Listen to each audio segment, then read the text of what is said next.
Good afternoon, ma'am. Good afternoon, classmate. We are Group 8, and I'm Zilla Ribas to discuss our topic for this day, fuel for performance. Fueling for performance is the act of eating specific foods or supplements during specific time windows to help maximize performance and support recovery in a certain activity. While looking at the various fueling strategies, much of the attention is on acute fueling, but it's important to remember that our day-to-day nutrition habits play a huge role in overall performance. Keep in mind, proper layer nutrition and hydration is important in the weeks leading up an event. So, fueling is performance is the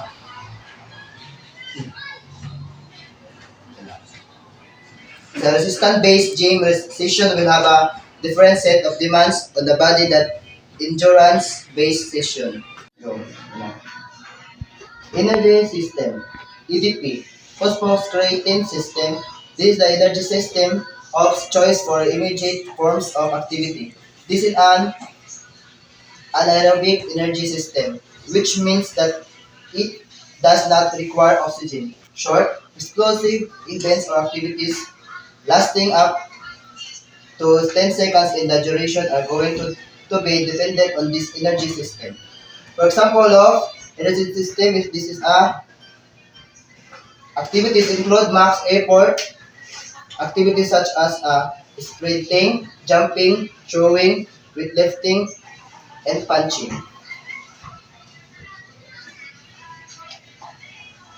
Lactate, anaerobic glycolysis. This energy system does not require oxygen either.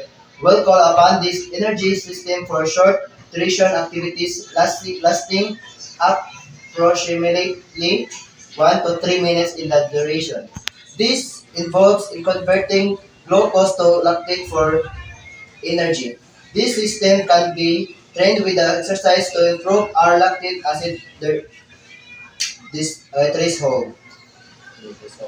Example of activity of lactate is dependent on this energy system are various fields, sport or activities require short bursts of high intensity activity that are often repeated. Aerobic, oxidative system. This energy system is a slower but more efficient source of energy production for longer duration exercise. It does require oxygen and it can carbohydrates, fats, or proteins as energy sources. So example of aerobic is a energy system with this low intensity activity and endurance style events such as walking and marathons. Aerobic, aerobic oxidative system is important to note that each system works simultaneous with one being more predominant depending on exact demand at the time. Macronutrients. Carbohydrate. Carbohydrate is stored in the muscles and liver as glycogen. Carbohydrates are the body's preferred fuel source and it is the predominant energy source of all high intensity activity. Carbohydrates should be make up approx 45 to 65% of any diet with this intake being a mixture of both simple and complex carbohydrate sources. So I'm the second reporter in Group 8 for TV. For those looking to support muscle, we generally recommended to eat 20 to 40 grams of protein approximately every 3 to 4 hours. The daily recommended protein intake for healthy adults is 8 grams per kilogram body weight. This increased to an intake of 1.2 1.6 gram per kilogram body weight for active individuals endurance at least of older adults. Protein foods is including plant-based protein foods are an important part of healthy eating. Include foods such as beans, lentils, nuts, seeds, lean meats, and poultry. Fish, shellfish, eggs, lower fat milk, and lower fat dairy products. Fat, fat should make up approximately 30% of your total daily dietary intake. Fat is an abdominal energy source providing 90 calories per gram. This is more than double the amount of energy per gram than carbohydrates and protein 40 per gram each. High fat or ketogenic diets have increased in popularity in recent years. This way of eating may potentially be beneficial for ultra endurance athletes and those feeling low intensity activities. So fat is a one of the three main macronutrients like proteins and carbohydrates. Fats produce more energy than carbohydrates do. It is an important form of energy storage for future use. Some examples of fat goods are milk, cheese, butter, cream, vegetable oils, meat and fish liver oil. Pre-workout window. The aim in the pre-workout window is to maximize energy stores. It based on your activity and sport. Some activities will require more energy to be consumed. Longer duration events will require more energy than short events will require more energy than short duration events. It is generally recommended to consume a meal approximately 1 to 4 hours before activity. This meal should be comprised of complex carbohydrates, some protein, and minimal fat.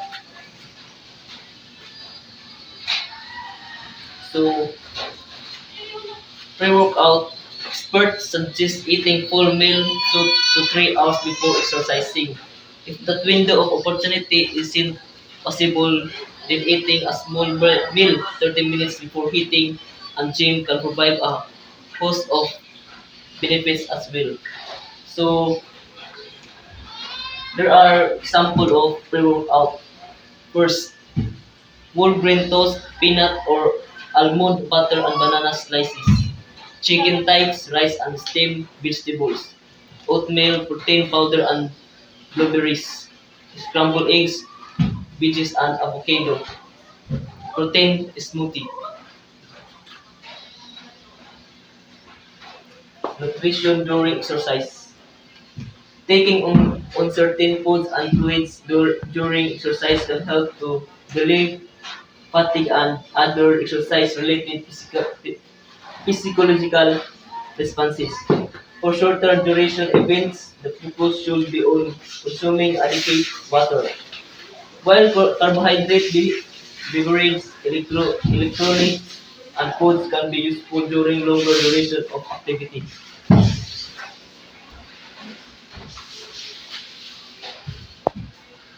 So, during a workout, carbohydrates fuel your brain and muscles.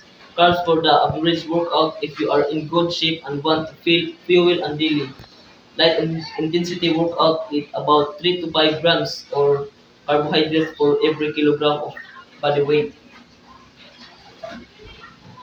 So important during exercise, carbohydrates.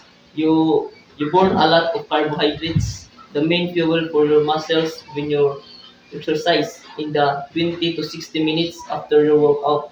Your muscles can store carbohydrates and protein as energy and help in recovery. Post-workout nutrition.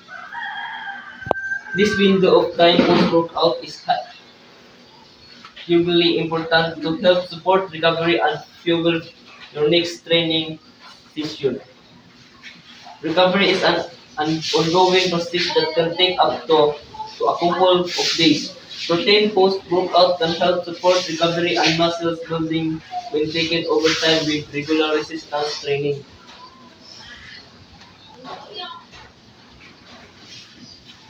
So, to help your muscles recover and to replace their glycogen stores, eat a meal that contains both carbohydrates and protein within 2 hours or of your exercise session if possible. Consider a snack if your meal is more than 2 hours away. Good post-workout food choice include yogurt and fruit.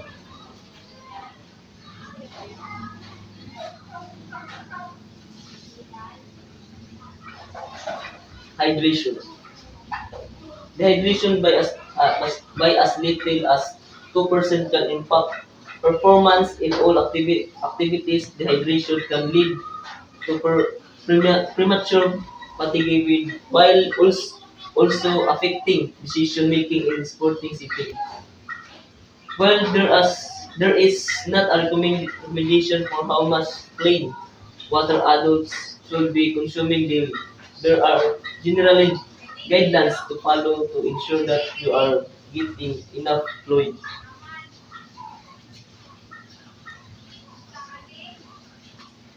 Hydration is the replacement of body fluids lost through sweating, healing, and eliminating waste. On average, the body loses and needs to replace about 2 to 3 parts of water daily. Luckily, many foods we eat are composed mostly of water. So there are benefits of hydration. First, convert food and fuel to energy. Maintain a healthy blood level. Keep joints and cartilage lubricated and soft. Transport oxygen-rich blood and nutrients. Balance electrolytes. Remove waste. Digest foods. Keep tissues moistened. Supplementation.